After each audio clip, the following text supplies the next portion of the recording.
जेव्हा पूर्ण भारतावर मुघलांचे राज्य होते तेव्हा छत्रपती शिवाजी महाराजांनी याच महाराष्ट्रातून हिंदवी स्वराज्याची स्थापना केली आणि याच महाराष्ट्रात वीर सावरकर, बाळ गंगाधर टिळक, सावित्रीबाई फुले आणि अहिल्याबाई होळकर सारखे अनेक महापुरुष जन्माला आले. जगातील सर्वात मोठी स्वयंसेवक संघटनेची सुरुवात पण याच महाराष्ट्राच्या नागपूरमधून झाली होती.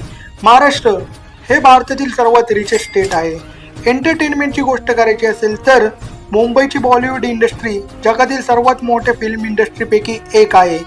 स्पोर्ट्समध्ये सचिन तेंडुलकर आणि सुनील गावस्कर, तर म्युझिकमध्ये लता मंगेशकर आणि आशा भोसले. महाराष्ट्राने प्रत्येक फील्डमध्ये भारताला आयकॉन्स दिले आहेत. ॲग्रिकल्चर फील्डमध्ये पण महाराष्ट्र काही मागे राहिला नाही.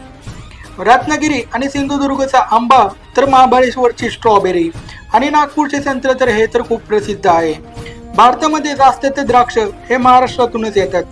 महाराष्ट्रातील सण, लोकगीते आणि परंपरेशिवाय भारताची ओळखही अपूर्ण आहे. जर महाराष्ट्र भारतासाठी एवढे इम्पॉर्टंट आहे तर याच महाराष्ट्राची मातृभाषा आज हळूहळू नष्ट होत चालली का, असा प्रश्न पडतो.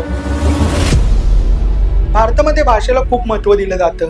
प्रत्येक राज्याची वेगवेगळी भाषा असलेल्या भारतामध्ये भाषा हे फक्त बोलण्याचं माध्यम नसून ती आपली संस्कृती, ओळख आणि एकतेची एक ताकद आहे.